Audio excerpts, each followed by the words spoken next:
What's up internet, here we go again. Kali ini kita akan membahas alur sebuah film yang berjudul menceritakan tentang perjalanan dua orang sahabat yang masing-masing sudah memiliki seorang putri dan masih ABG cuy. Salah satu di antara putri mereka pun terlibat cinlok akibat sebuah perhatian yang sebenarnya biasa aja. Tapi ya memang namanya juga ABG kadang suka di luar nurul cuy jalan pikirnya. Akhirnya si putri tadi pun jadi kepancing agar sahabat ayahnya itu mau menjebol gawang miliknya. Pada akhirnya pria itu pun tak kuasa menahan serangan fajar yang ada dan mereka pun jadi melaksanakan perpusrengan duniawi sebanyak 2 kali. Lantas bagaimanakah cerita selengkapnya? Langsung aja kita masuk ke dalam alur ceritanya.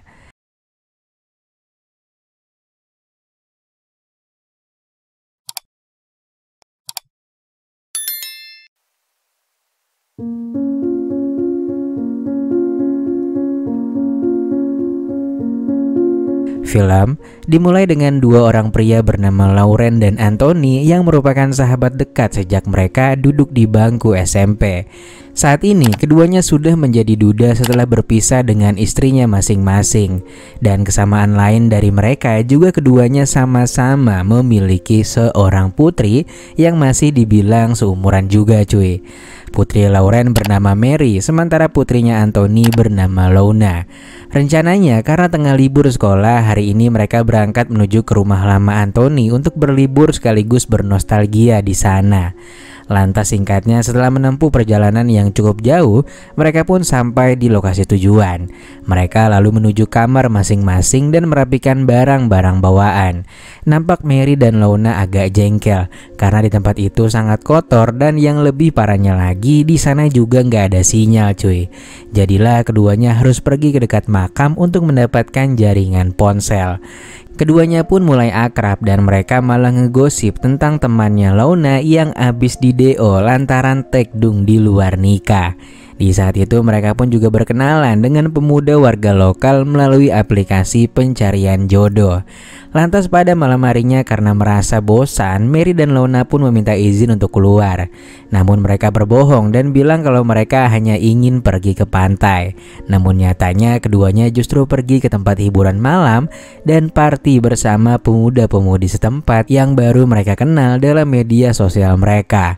Sementara di rumah, baru saja ditinggal beberapa jam, Anthony terlihat mencemaskan putrinya yang masih labil itu. Anthony memang adalah tipe orang tua yang protektif dan terkesan kurang memberikan kebebasan pada putrinya. Ia selalu khawatir kalau Lona ini akan terlibat dalam pergaulan bebas. Beda halnya dengan si Lauren yang santai dan gak ingin membatasi Mary selama perbuatannya itu masih bisa dia pertanggungjawabkan. Singkat cerita, Mary dan Lona pun pulang dalam keadaan teler. Anthony pun sangat kesal dan memarahi keduanya. Sementara itu, Lauren mencoba tetap tenang dan hanya menyuruh mereka untuk segera ke kamar mereka dan beristirahat sekarang juga. Keesokan paginya mereka berempat pergi berpetualang dan mencoba melakukan aktivitas yang rada ekstrim dengan menuruni tebing air terjun. Lona yang tak ingin berpasangan dengan ayahnya akhirnya turun bersama Lauren. Selama menuruni tebing itu Lona terlihat sangat ketakutan. Untungnya Lauren dengan penuh perhatian menenangkan Lona dan membantunya hingga sampai ke bawah. Sikap Lauren yang lembut dan penyayang itu ternyata perlahan membuat Lona tertarik pada sahabat ayahnya itu. Diam-diam Lona pun mulai memperhatikan Lauren sebagai sosok pria idamannya. Pada malam harinya, Anthony meminta Lauren untuk pergi menemani Lona dan juga Mary, sekaligus menjaga mereka agar nggak teler-teleran lagi. Sementara itu, Anthony memanfaatkan kesempatan itu untuk pergi dan mengajak kenalan seorang gadis penjual kue. Ketiganya pun kemudian pergi ke sebuah tempat hiburan. Lona dan Mary pun asik party bersama dengan teman-temannya yang kemarin sembari diawasi oleh Lauren. Lantas tak beberapa lama kemudian Lauren ini justru dihampiri oleh seorang wanita. Dan pria itu pun menyambut positif lalu mereka lanjut berpesta. Lona yang melihat hal itu pun langsung berusaha memisahkan mereka dan mengajak Lauren untuk segera pulang.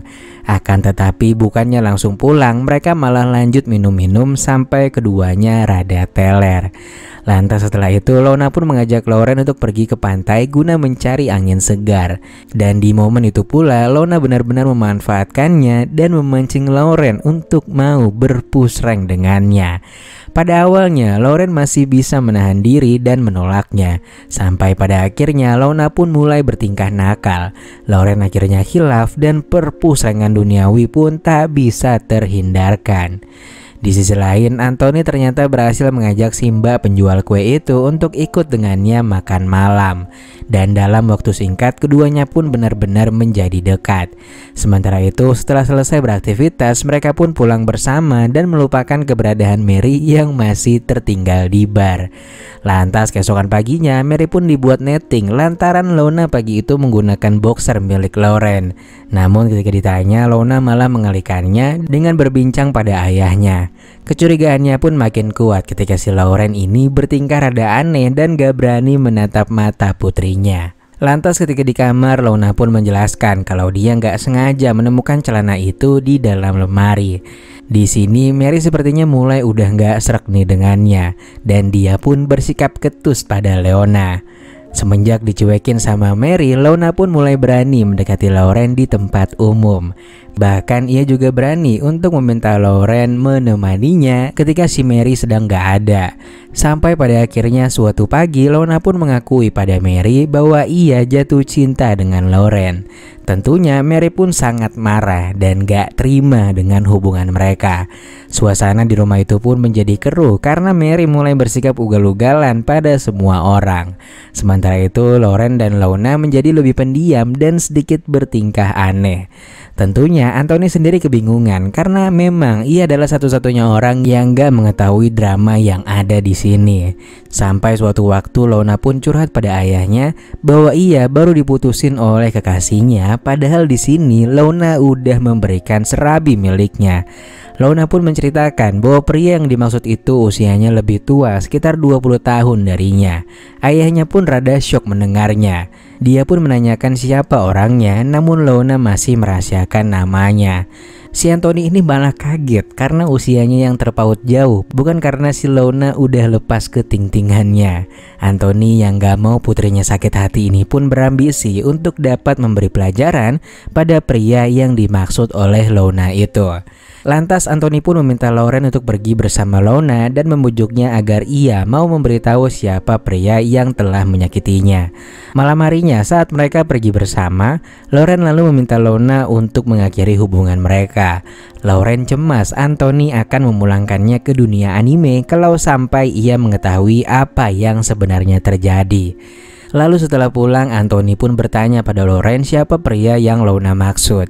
Karena terdesak, Lauren pun terpaksa berbohong dan mengatakan kalau pria yang dimaksud itu adalah seorang DJ yang ada di tempat party waktu itu.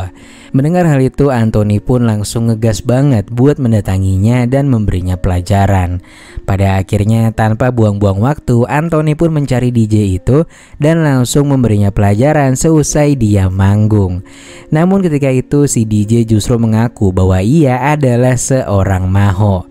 Karena salah orang dan takut Anthony makin menjadi-jadi, Lauren pun akhirnya membawanya pulang. Keesokan harinya, Anthony, Lauren serta beberapa teman kecilnya Anthony pergi untuk berburu di hutan. Selama kegiatan itu, Anthony curhat bahwa apa yang telah Lona alami adalah akibat karena sikapnya yang selama ini terlalu posesif dan mengekang putrinya itu. Dia pun menyesali apa yang sudah dia lakukan pada Lona selama ini. Mendengar semua ucapan sahabatnya itu membuat Lauren semakin merasa bersalah. Dengan segenap kemampuan yang ada, pada akhirnya Lauren pun jujur dan mengakui bahwa pria yang mencoblos Lona itu adalah dirinya sendiri. Ia pun meminta maaf atas kehilafannya. Mendengar hal itu seketika Anthony pun murka dan langsung memberinya pelajaran. Ia tak pernah menyangka sahabatnya yang sudah dianggap saudaranya sendiri itu malah mengkhianatinya. Anthony benar-benar kecewa dengan Lauren. Setelah pertengkaran dahsyat itu, mereka pun kembali ke rumah dan mereka gak saling berbicara satu sama lain. Bapak-bapak ini pun akhirnya mengemasi barang-barang bawaannya dan bergegas untuk pulang pada keesokan harinya.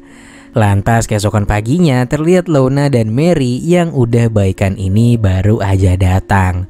Sementara itu bapak-bapaknya justru masih pada diem-dieman. Lona dan Mary nggak mengetahui kalau Lauren baru aja menceritakan semuanya pada Anthony. Mereka pun bertanya apa yang terjadi. Namun di sini baik Lauren maupun Anthony memilih untuk tak memberitahu tentang pertengkaran mereka. Dan setelah itu filmnya pun selesai.